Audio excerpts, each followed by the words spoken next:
I said, who do you serve?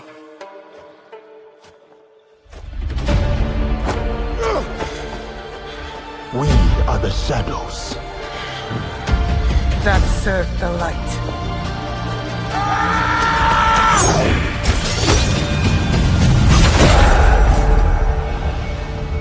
Sneaking through fortresses, taking in the sweeping vistas of the open world, and pulling off slick combat finishers, I got to see just how developer Ubisoft Quebec has improved its balancing act of satisfying action, RPG systems, and rewarding open-ended exploration in a captivating new setting that's been long overdue.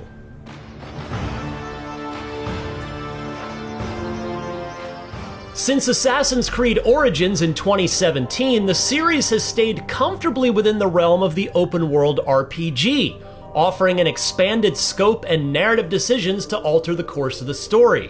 While this shift has led to some growing pains for the franchise, it has gotten a better handle on the additional layers to gameplay without compromising the fantasy of being an ancient assassin.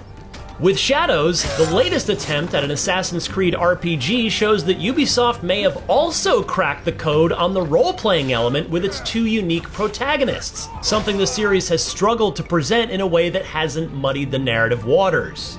Yes, kid. It'll be quicker if I go.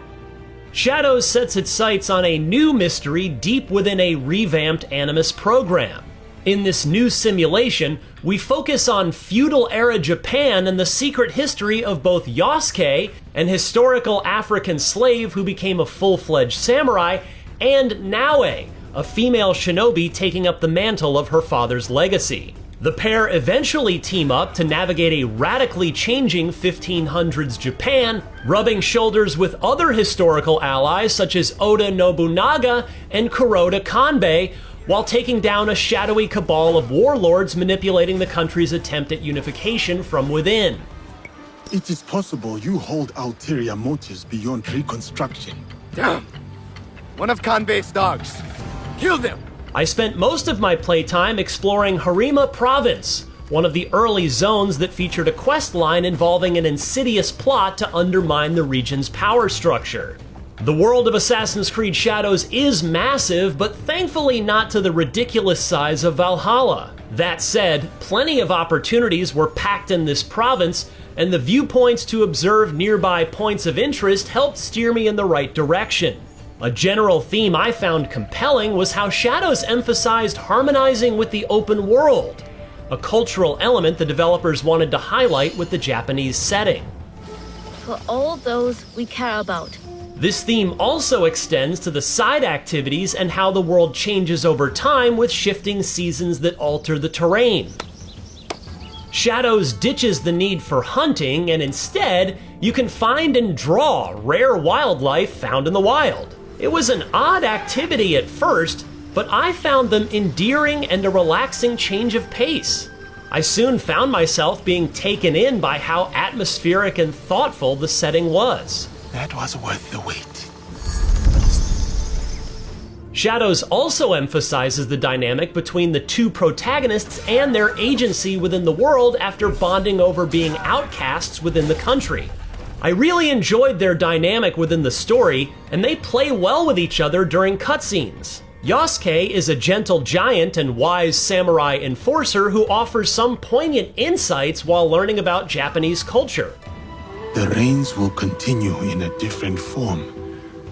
Another battle, same war. Naue's growth into an assassin with a heavy legacy to uphold shows an early look at the dramatic highs of the main story.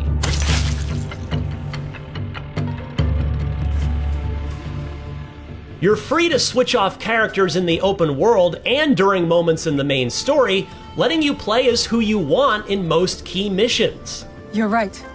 Let's do it. But in an interesting addition, you also have the option of playing in canon mode, which presents a defined story without major narrative choices, which was added after developers saw how many fans were debating what the definitive story was for Valhalla and Odyssey.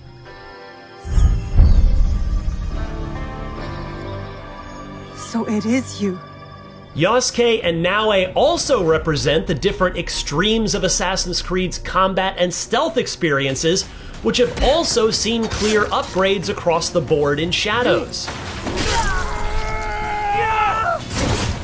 For combat, there's a heightened need for dodging and parrying strikes, crucial to piercing through armor to deliver a killing blow. It injects Ghost of Tsushima's offensive and defensive style of swordplay, but it also has familiar AC combat skills such as power grabs and the always funny kick move I used plenty of times. I generally felt pleased with the more thoughtful approach to combat. However, it also comes with more challenges, which unexpectedly made some of the encounters in the game feel a bit more difficult. Shadows also struggled to present fights with multiple foes accurately, and it can be easy to get overwhelmed by enemies coming in off-screen. Still, when the new combat in Shadows hits, it certainly does hit. What impressed me most was the revamped stealth gameplay, which appropriately incorporates elements from Ubisoft's other stealth action series, Splinter Cell. That should be all of them. With the new visibility meter, you can see how open you are. I need to slow down, identify my target. Furthermore, there's a greater emphasis on light and darkness. You can even snuff out candles to add some cover. My favorite addition is the ability to go prone, which, as you can expect, is a game changer for stealth. Playing stealth with Naoe was so satisfying, and it does well to showcase just how much that gameplay style has improved. While both characters can combat and stealth, they also have clear limitations. For instance, Yasuke is a formidable fighter and is capable of ambushing enemies. However, his large stature is not ideal for advanced stealth. Be careful. In addition to being incapable of climbing certain areas, he's also not great at performing the leap of faith. It is harder than it looks. As for Naoe, she's a skilled assassin with access to a grappling hook and smoke bombs. However, her nimble combat style is far more reliant on parrying and dodging, and one hit from an elite enemy's heavy strike can take a chunk of her health bar. While pulling off Naoe's combat skills was satisfying, I often had to resist the urge to take out every enemy and run for it when things got out of hand. Continuing with Assassin's Creed Valhalla, you can manage and upgrade a base of operations. As you recruit allies, they'll head to your hideout to open up shops and offer new side missions that incentivize revisits to previous zones. But Shadows takes this feature a step further by allowing you to build out your custom village in the vein of Animal Crossing.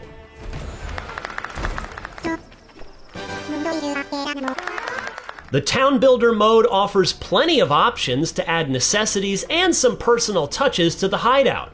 I spent an unexpected amount of time building more housing and decorating my space with Shinto shrines and pets, such as cats and tanuki. There are also side activities, such as a visually striking meditation minigame, to help you earn additional perks. It's an unexpectedly cozy side activity for an AC game, and I was quickly taken in by how satisfying it was to walk around a massive village I had made in a reasonably short time. So far, Assassin's Creed Shadows is shaping up to be a solid follow-up to Ubisoft's ambitious Valhalla. Even if the familiar crop of open-world bugs and quirks popped up during my time, I still found a great deal to appreciate with Shadows and its world building.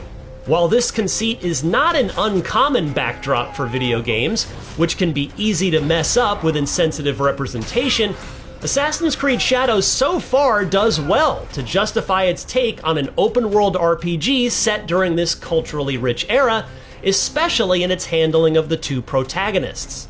With the release finally coming soon, I'm eager to see how Ubisoft's take on Assassin's Creed's journey to Japan will come together.